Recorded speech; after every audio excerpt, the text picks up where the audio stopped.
podcast de hoje, eu vou responder as perguntas que os ouvintes deixaram no grupo do Investidor Inteligente no Facebook. Um tira-dúvidas rápido, esclarecendo pontos que são de interesse deles. Você também pode ter a sua dúvida respondida e incluída em um podcast. Basta acessar o grupo do Investidor Inteligente no Facebook, fazer seu questionamento e em breve produzo outro episódio no estilo desse.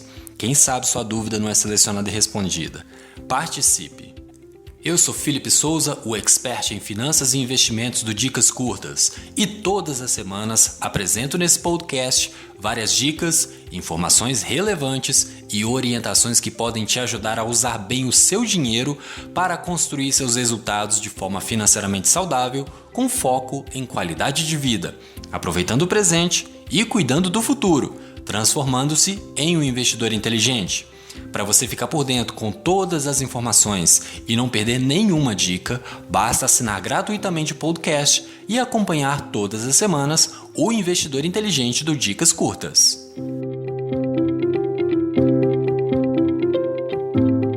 Quer aprender como fazer o seu dinheiro trabalhar para você? Então prepare-se para ficar por dentro das melhores dicas sobre finanças e investimentos.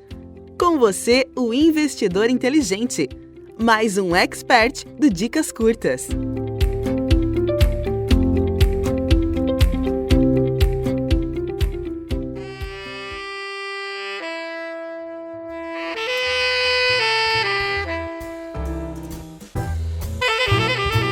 Antes da gente começar com a rodada de perguntas, eu quero fazer alguns esclarecimentos. Em podcast nenhum, eu vou recomendar investir diretamente em um ativo ou outro, principalmente se for de renda variável, a menos que nós estejamos falando de alguma coisa em que precise ilustrar algum conceito ou algum ensinamento. Por que disso? Eu não trabalho com futurologia.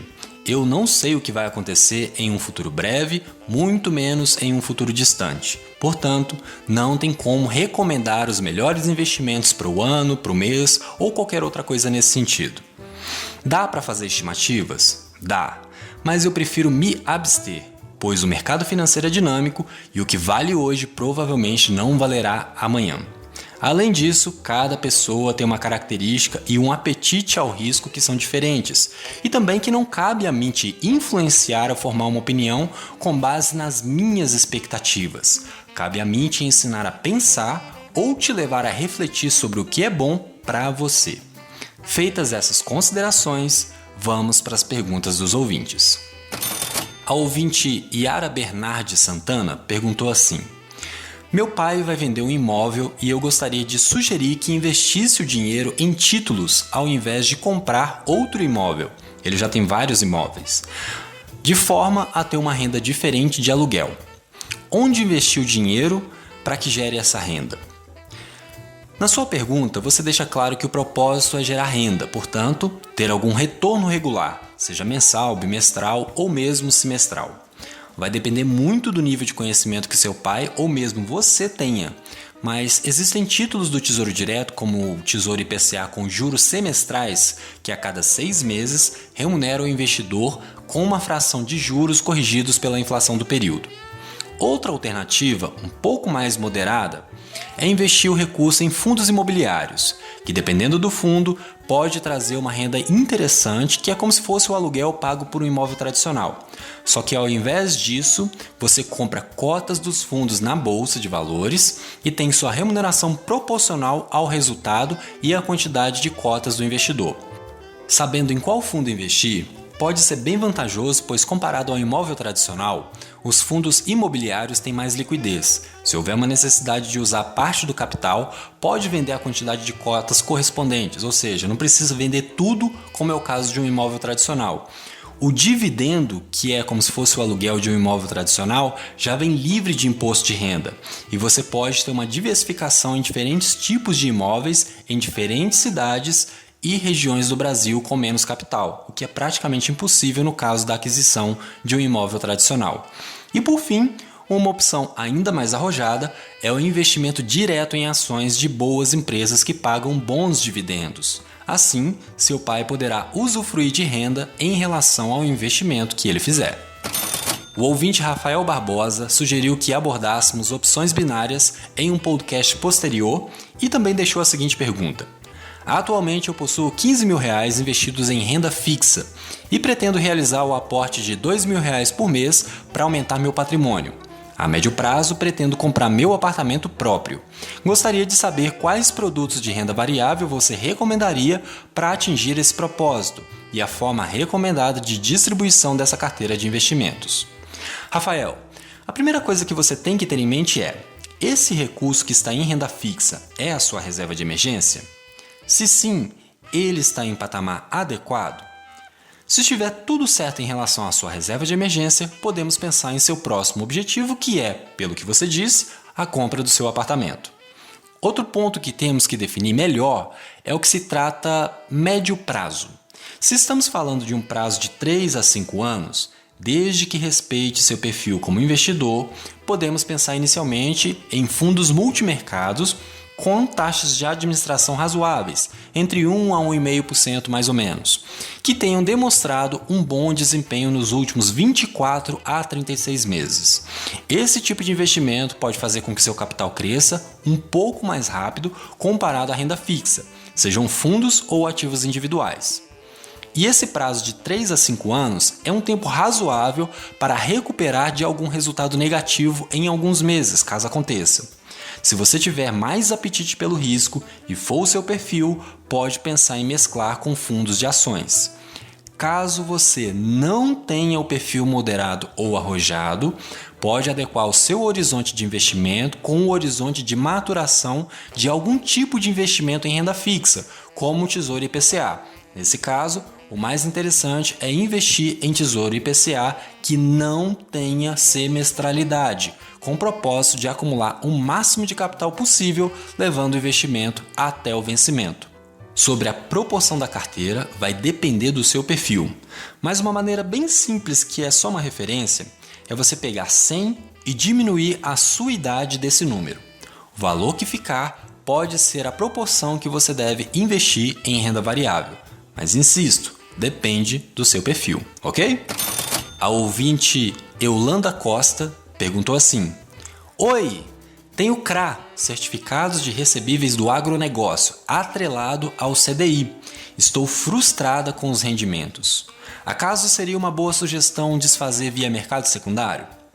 Para quem não sabe o que são os Certificados de Recebíveis do Agronegócio, CRA, recomendo que escutem o podcast número 84, em que abordei com detalhes esse tipo de investimento. Respondendo a Eulanda, a expectativa do aumento da taxa Selic e, consequentemente, do aumento do CDI nos próximos tempos é baixa. Provavelmente vamos experimentar um período em que a renda fixa vai ficar cada vez menos interessante, levando o investidor a assumir mais riscos se quiser ter mais retorno. E como recomendação, vai ter que ler e estudar mais para saber o que está fazendo. Se você conseguir desfazer do CRA no mercado secundário de modo que não tenha prejuízo e já tem uma boa noção de onde aplicar o recurso proveniente da venda do título de modo que possa render mais, pode ser uma boa opção. Mas isso é importante. Você tem que ter a sua estratégia definida e saber para onde vai o seu dinheiro, provavelmente para investimentos um pouco mais arrojados, já que você quer experimentar um retorno melhor.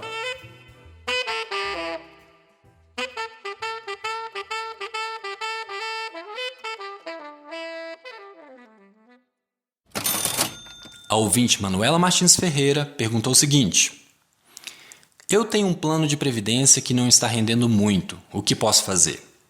Se você não sabe como funciona ou o que é previdência privada, recomendo que volte lá nos podcasts 46, 47 e 48, em que dou uma geral bem completa sobre esse tipo de produto financeiro com mais detalhes. Manuela, independente que você tenha um VGBL ou um PGBL, independente se é tabela progressiva ou regressiva, você pode fazer a portabilidade do seu fundo de previdência para outra instituição, para outro fundo, que, de acordo com a sua avaliação, esteja mais atraente e alinhado aos seus objetivos. Existem regras que devem ser respeitadas, como VGBL só pode migrar para VGBL e PGBL só pode migrar para PGBL, e outras regras mais que você pode descobrir nos podcasts que acabei de citar. Vale atentar que a portabilidade de fundos de previdência só pode ser realizada a cada 60 dias, ou seja, você pode fazer 6 movimentações por ano, sem custo algum. Basta informar para onde quer que seus investimentos migrem e solicitar a transferência. O ouvinte Breno Vieira, que sugeriu esse estilo de podcast, lançou a seguinte pergunta: eu descobri que tenho direito a uma pensão até o final de 2020 no valor de R$5.000. Como eu tenho que dividir com 2 irmãs, eu posso usar até R$3.000 por mês para investir.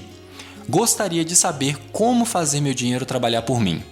Será que eu consigo ter uma rentabilidade na bolsa com pouco risco ou é melhor colocar no tesouro? Volto na mesma linha de raciocínio que disse ao Rafael Barbosa. Se você, Breno, não tem reserva de emergência, essa é a sua prioridade. Realmente o mercado financeiro está apontando para um período em que teremos bons retornos em renda variável, mas a gente não deve esquecer que renda variável varia. E por isso, se você não tiver recursos para imprevistos e todo o seu capital estiver em bolsa ou em algum outro investimento que pode ter retorno negativo e você tiver necessidade em algum momento de baixa, você pode tomar prejuízo, ficar machucado com a bolsa porque não teve tempo para esperar os investimentos amadurecerem. Se você não tem reserva de emergência, o melhor é construí-la e um bom caminho é o Tesouro Selic, um CDB com um rendimento de 100% ou mais do CDI e, dependendo do tamanho da reserva, outros ativos de renda fixa. O objetivo nesse caso não seria retorno, mas sim liquidez, segurança e só depois pensar em um retorno melhor dentro da renda fixa. Se a sua reserva de emergência já estiver formada, pode seguir mais ou menos o mesmo caminho que conversamos no caso do Rafael, lembrando que é importantíssimo que você tenha o seu objetivo muito bem definido. Para finalizarmos, quero reforçar o seguinte: quanto maior a complexidade do investimento ou da operação a ser realizada, maior deve ser o seu nível de conhecimento. Portanto, você deve estudar mais e, na hora de praticar pela primeira vez, fazer com pouco capital para evitar prejuízos expressivos caso ocorram. Não precisa ter pressa. Oportunidades existem todos os dias no mercado, basta saber identificar. Gostou do estilo desse podcast? Se você gostou, curta, comente, compartilhe nossas publicações do Dicas Curtas nas redes sociais. E caso fique com alguma dúvida, me procura lá no grupo do Investidor Inteligente no Facebook, pois estarei à disposição para esclarecer todas elas. E lembre-se, se você tiver algum questionamento rápido no estilo dessa publicação, ele pode se tornar parte de um podcast futuro. Portanto, continue nos acompanhando. Assine e acompanhe esse podcast através do seu dispositivo Apple ou Android, sendo que você também pode encontrar o Investidor Inteligente no Spotify e no Deezer. E claro, um anúncio muito importante. Sabia que a partir de agora você também pode ajudar o Dicas Curtas a crescer ainda mais, fazendo parte do grupo de apoiadores do Dicas Curtas? Com incentivos a partir de R$1 por mês, você ajudará o Dicas Curtas a alcançar mais pessoas, incluir novos experts e, claro, ter acesso ao grupo de apoiadores no Facebook para receber conteúdos especiais e ter acesso a lives exclusivas para poder tirar suas dúvidas ao vivo com o expert de sua preferência. Para ser um apoiador, basta acessar ao site apoia.se/Dicas Curtas. O link vai estar disponível na descrição do episódio. Ficamos por aqui e até a próxima semana com mais uma dica do Investidor Inteligente. Dicas curtas, dicas rápidas e fáceis de consumir.